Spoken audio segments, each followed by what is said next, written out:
Assalamu alaikum, everyone. Just wanted to say a few words about the issue of circumcision and what has been going on recently. Lately, the issue of circumcision has received a lot of attention, and many submitters have come forward and expressed their support for such an innovative practice. And they've called people in the meantime who stood up against this innovation names like hypocrites, disbelievers, fools, terrorists, extremists, troublemakers, and so on. And more recently, people have used this opportunity to push their agenda of extreme tolerance, apathetic compromise, and called for superficial unity. Now, if we look at the Quran, all these things are totally false.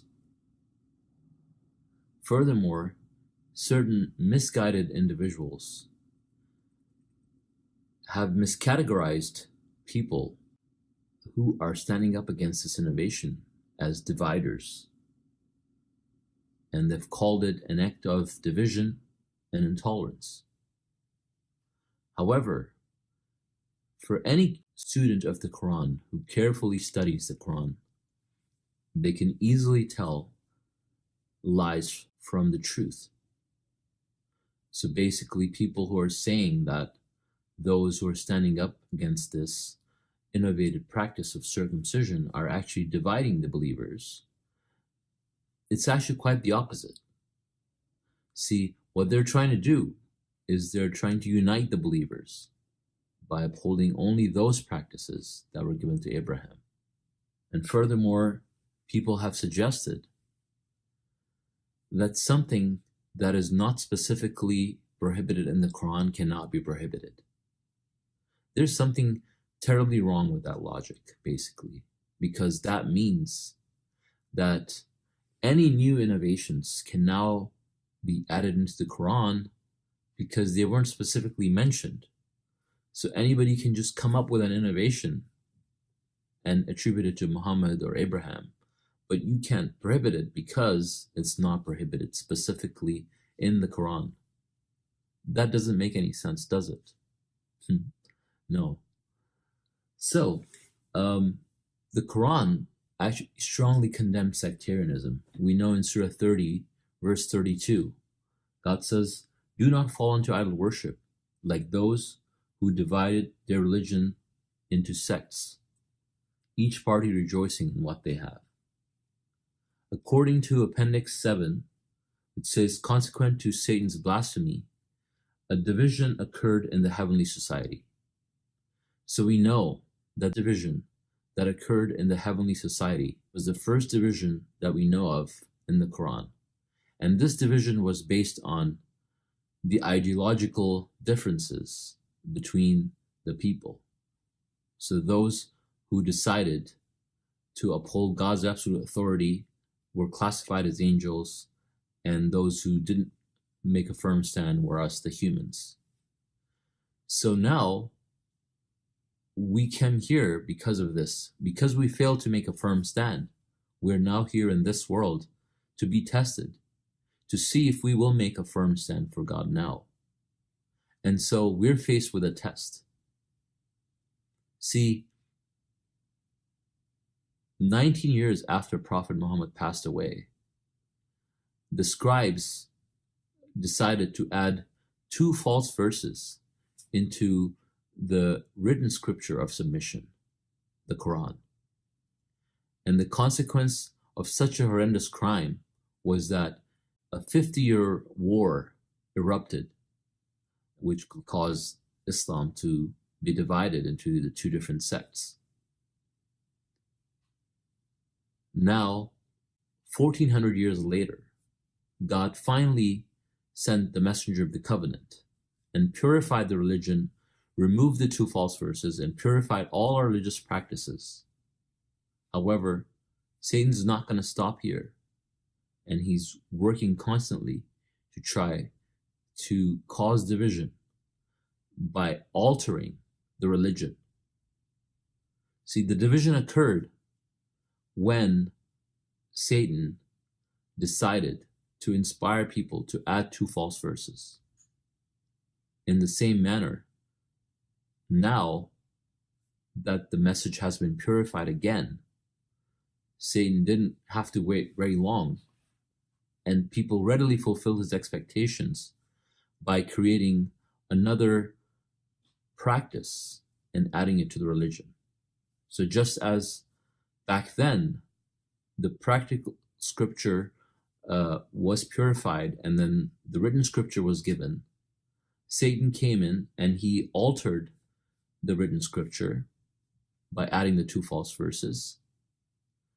And later on, as we know, he also altered the practical scripture. Now again that the message has been purified, Satan has altered the practical scripture given to Abraham by adding this new innovation into the religion of Abraham. Many false theories and logical fallacies have been presented to us in the course of time to try to prove that this was a practice of Abraham, which it wasn't, because the messenger of the covenant has clearly described all the practices that were given to Abraham and defined them as salat, zakat, fasting, and hajj. Surah 2, 135, and its footnote are a prime example of one such occurrence where the messenger of the covenant has described all the practices of submission include salat, zakat, fasting, and hajj. And this goes hand in hand with the fact that the Quran is complete, perfect, and fully detailed and mentions all the practices that we need to follow.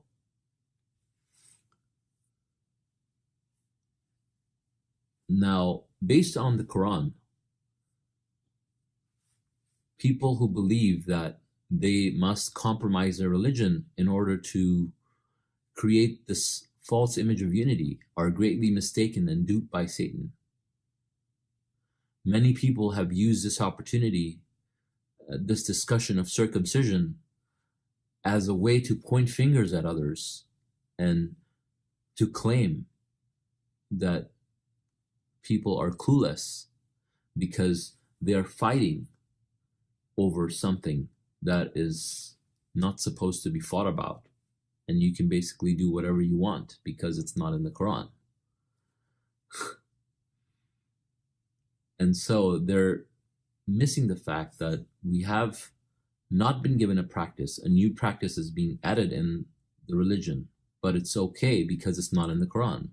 So anything that's not in the Quran can now be added because it's not there in the Quran and it's not specifically prohibited.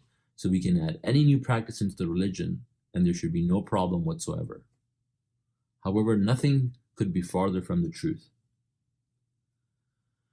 Actually, standing up for the true religion of Abraham, standing up for God, is quite the opposite. One, it allows you to make a firm stand for God and not be swept with the crowd and not be indecisive like we were in the heavenly society. But at the same time, it also unites the believers. See, this is not a call for division. This is a call for submitters to be united. We understand from the Quran that the unity that is true is a unity that is based on our beliefs and our actions. A false unity is one where we think that people are united, but in fact their hearts are divided. And that happens when people just want to be together to preserve some sort of a worldly friendship amongst themselves, even though they have different beliefs. However, we can be truly united when our practices are unified, when our religion is purified, and we believe in the same practices and the same ideologies as that were left for us by God. We're holding, that's what it means to uphold God's religion, to hold fast to the rope of God and not be divided. See, division is when you decide to uphold the Quran partially. That's when you divide yourself from the believers. actually many verses in the Quran that talk about advocating righteousness and forbidding evil are actually pointing at the exact same fact. If you read Surah 3, verse 103, 104, and 105, and verse 110, all of these are talking about unity and being united, but at the same time, hand in hand, they're talking about advocating righteousness and forbidding evil, because that is what keeps the believers together. See, if you're changing the religion, or I'm changing the religion, and other people are there looking at us and helping us to pull us back and tell us that this is the religion that we're supposed to follow and we cannot add to it or remove from it, that's when we will be united and we won't be making mistakes.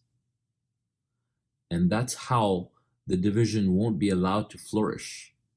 We will stick together, because if one of us tries to go astray, we will talk to them.